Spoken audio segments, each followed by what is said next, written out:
Hey everyone, it's Fiktxun Crypto back at it again with another video. And currently I am on the road right now. So if you hear some cars in the background, please forgive me, but we have to keep this grind going. I can't stop for anything. This video is going to be about Sologenic API, new methods and events, and this thing called the Xrpl stream.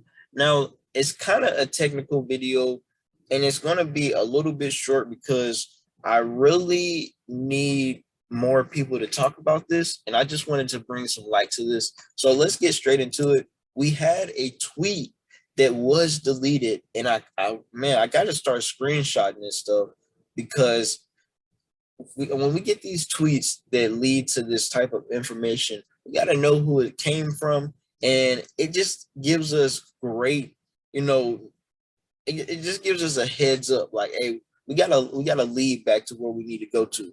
So this is going to be a Sologenic API, and what it is a JSON RPC server providing a set of API methods to be used by exchanges for fast and easy solo currency integration, supposed to be run in a private isolated network.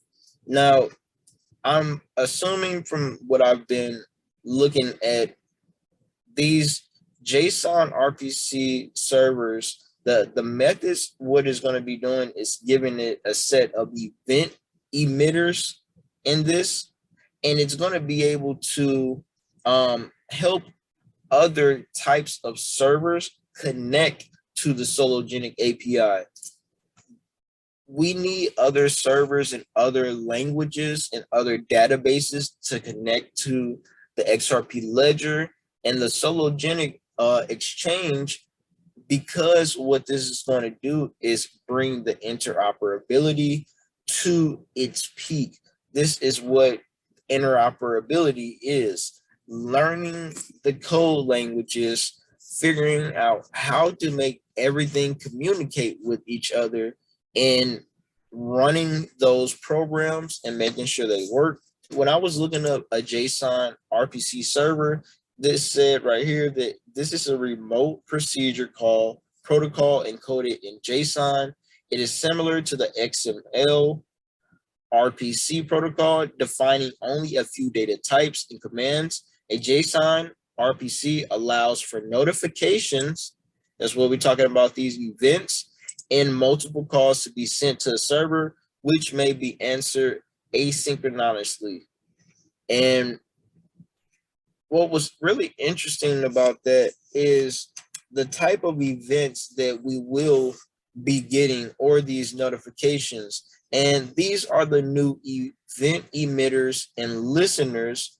And there are going to be 6 of them right here that you'll receive while a transaction is going to be processed by the library. Each event has its own type it's associated with, as you can see right here in this code line or the string. See below for a list of events and the emitted objects. And now we have the events called validated, warning, requeued, queued, failed, and dispatch. I think it's important to read this right here. These transactions are a selection of a snippet of the code there. The reason we added this is because they wanted to outline that we have 2 separate event emitters, events based on transactions, and one based on being a global emitter that receives all events, and then a transaction-based event emitter, which receives events for only the transaction it's subscribed to. Now, this, if I'm correct on what I'm reading and going over, they're basically saying they have 2 networks or 2 types of servers, and one records everything and receives everything that's sent on it, and then the other one, which we use, only goes to who it's supposed to go to. So This is really, really crazy. I mean, the more I get into this information about these exchanges and decentralization, the crazier it gets. But I guess we got to keep buying some Sologenic and XRP. For example, sologenic.on with these parentheses right here. Now you'll be able to usually type in, you know, something that you want to put inside of here to happen, like a function or something like that. Subscriptions, event listeners to events are global, meaning you'll receive events for every transaction you submit, whereas the tx.events.on subscriptions event listeners are specific to the transactions themselves. Once those transactions have been validated or failed, you will no longer receive those transactions, as those listeners are unsubscribed automatically. And this is just the code for that if you wanted to run that. What I would like to say about this code is very neat because I'm learning coding myself. I just kind of got into it. And I mean, this is really, really great form. Like, I mean, this is neat, very neat.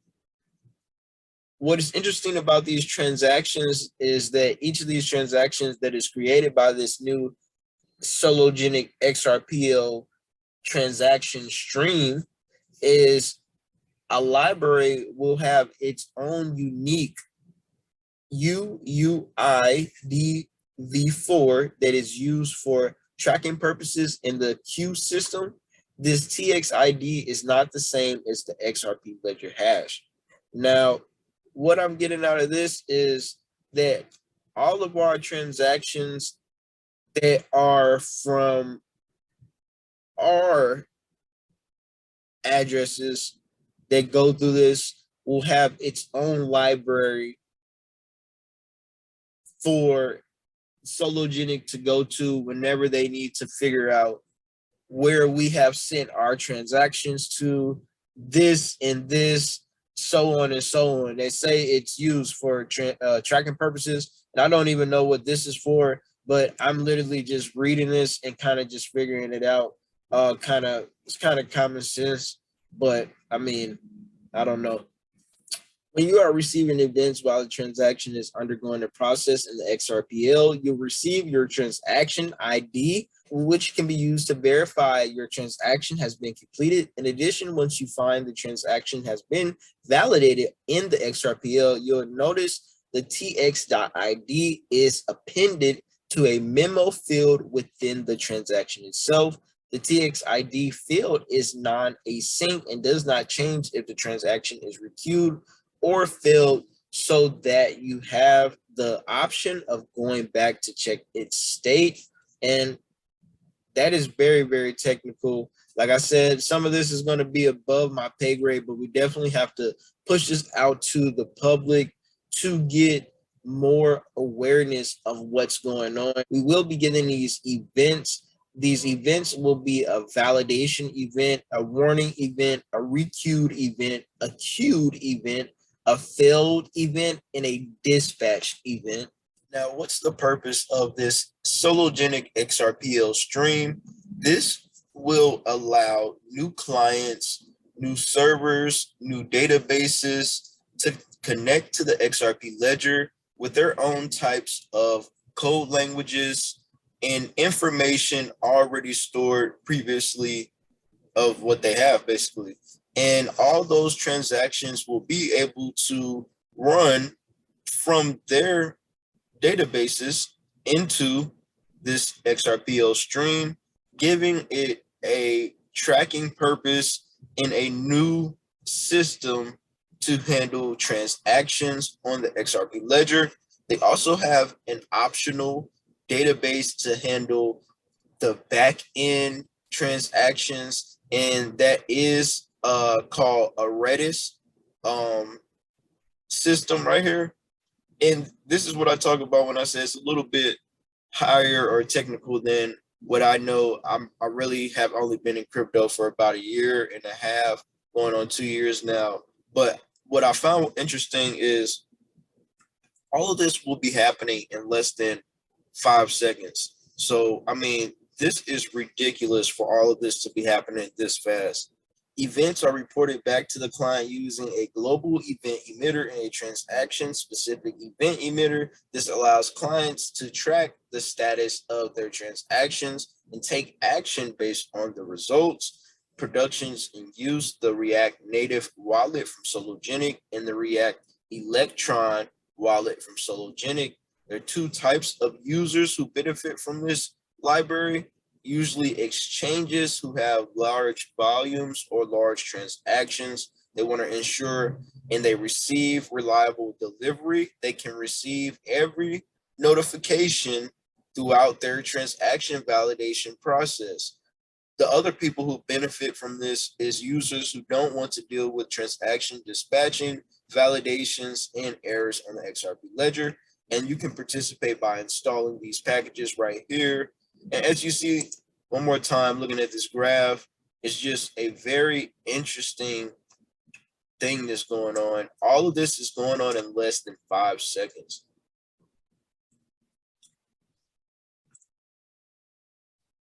Other than that, I mean, this stuff is kind of really, really technical. It tells you how to participate and how to install this package if you want it. Gives you the node package manager scripts, all that good stuff to generate documentations. And like I say, this code is just very, very neat. It also says you will be able to use your ledger devices as signing mechanisms. And what I'm getting from this is you'll be able to connect and sign more transactions from different types of wallets because they have the Cent wallets, the Solo wallet, the Zum wallet, and sending a payment with any of the Sologenic XRPL signing mechanisms. Now, I just want to get into this. I mean, I can only imagine what this is, possibly signing into other APIs with these wallets because they're trying to connect this new Web3 world. I mean, that's really all I could imagine because this is really advanced for me. But this is another look at that chart. It looks very, very cool. And you see all this stuff is happening in literally less than 5 seconds. I was just doing some research. What is it? Node.js server. Just trying to figure out what all this stuff is. I think we definitely are on the right path. Y'all let me know, what do you think this has to do, what they claim to be a decentralized exchange? Because I mean, what this is all leading to me is like, I mean, none of this stuff is decentralized. They're literally telling you, hey, all of these transactions that go through Sologenic are going to be going through our pipelines. We're going to be tracking them and we're going to be putting them on the ledger for each specific person to go to if we need to, whenever we want to. And it's going to be public, so anybody can do that. So, I mean, oh, well, these going to be on the isolated networks, excuse me. So these are going to be, well, some of them are going to be on an isolated network and ours are going to be on the public network. So this is, I mean, this is crazy. It's good and it's bad, but at the same time, I'm glad I'm in the space, but at the same time, it's getting, it's different. But, you know, you all let me know. Sorry about the noise in the background. Like I said, I am on the road. And I hope this video was interesting for you all. The Sologenic XRPL stream and the new events and functions coming to the Sologenic API. Tell me what you think about this video. I need some help trying to figure this stuff out. So please reach out to me. Get me some help. Get Fiktxun Crypto some help. I want to learn how to code this stuff. I'm trying to build on the XRP ledger and I do not have the resources. So let's get Fiktxun Crypto the resources so I can build something and change the world. Oh man, it's Fiktxun Crypto, you all. You all have a great day. Peace.